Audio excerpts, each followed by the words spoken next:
Floor with water, put the floor machine down, and work 20 square feet for 30 seconds per square foot. That translates to 10 minutes for 20 square feet.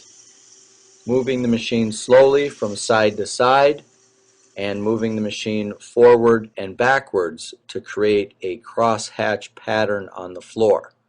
It's important to keep the floor wet at all times. We don't want the floor to dry back. This will cause unnecessary wearing of the scratch removal disc or any abrasive that we're using in the low-speed method. Incidentally, these are the same procedures that you would use for a heavily damaged floor with the 60 grit or the 120 grit or the 220 grit, keeping the floor wet, moving the machine in a crosshatch pattern. So it's important just to spend the same amount of time in this frame of 20 square feet with all of the steps. Whether you're running one machine or two machines, if you do things based on time versus passes, you'll get consistent results.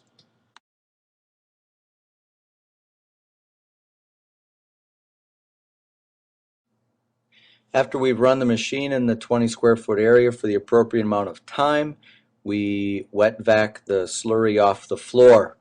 Oftentimes, if we get some dry back, we'll flood the floor with water and make a few more passes before we stop the machine to wet vac. It's important to get this slurry off the floor completely because when we move to the polishing step, we need to have the larger grit from this slurry out of the way so it doesn't impede our polishing. So we flood the floor with water using a damp mop or simply pour water on the floor, move it around with the machine, and then wet vac one last time. Of course, rinsing is aided by the use of Aperon's neutral stone cleaner. The surfactants will help carry the abrasive up into suspension so it comes into the wet vac more readily.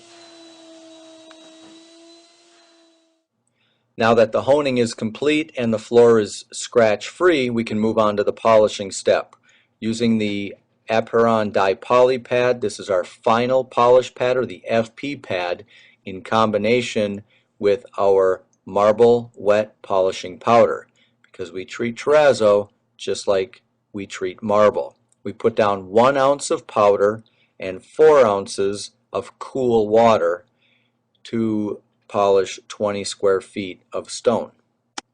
Notice we put the powder down in a circular form, matching the size, closely the size of our polishing pad. We quickly cover the floor, our working area of 20 square feet, to get the entire area wet. Then we can slow the machine down and make smooth, consistent passes over the entire working area. So we've got two things working for us right now. We've got the diamond abrasive that's in the FP final polish pad, which there are a million of microscopic diamond chips in this pad that are very refined at a high level, in combination with the abrasive in the polishing powder. We're basically abrading or rubbing the stone smoother and smoother.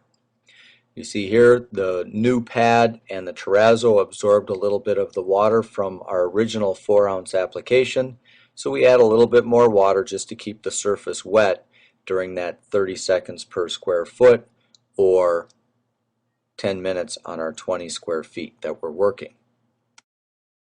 We continue to talk about 30 seconds per square foot. This is how we want you to do the demonstration with the customer. Reality is when they start the project, they may be able to experiment and cut that time back even to 15 seconds a square foot. After we've worked the floor for a sufficient amount of time, we simply flood the area with water and make a couple more passes. The purpose of this, similar to our wet vacuuming of the slurry with SRDs, is just to loosen up our slurry, make it as liquid as possible to aid in the efficiency or effectiveness of our wet vac procedure.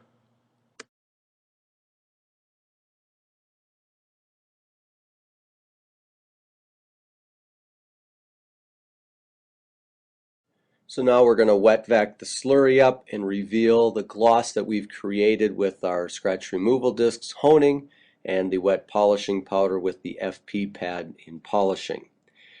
The wet vac can only pick up a certain percentage of the slurry as it's very, very fine in micron size. So when the floor dries, you'll actually see a light haze of residue across the floor. A lot of times we'll just take a white towel or a clean cloth and rub that haze out of the way. But you could also use this time as an opportunity to show the other uses of the di-poly pad. You can take that FP pad and buff the residue off the floor with the FP pad with the diamond side down, which is indicated by the red wear indicators, and then discuss with the customer that this is the pad that they should be using underneath their auto scrubber for daily cleaning. If they have a burnisher available, you could put the pad underneath the burnisher and knock the residue off the floor with a high-speed method. This is the polishing compound. If you or the customer are not completely thrilled with the gloss that you got by using the wet polishing powder, it could be because you have some unique rock matrix in the terrazzo that is not responding to the powder, but would respond to the polishing compound, which is used in the same procedure but with a white polishing pad. Another method of polishing terrazzo through the use of the cleaning procedure, so not introducing any more labor, is by using the di-poly pads only underneath the auto scrubber during cleaning. You'd clean with the P1 pad for 3 weeks, 5 days a week, then clean the floor with the P2 pad, again 5 days a week for 3 weeks, followed by the PP pad, which is the pre-polish, and then finally with the FP pad, which becomes their daily cleaning pad forever with the neutral stone cleaner.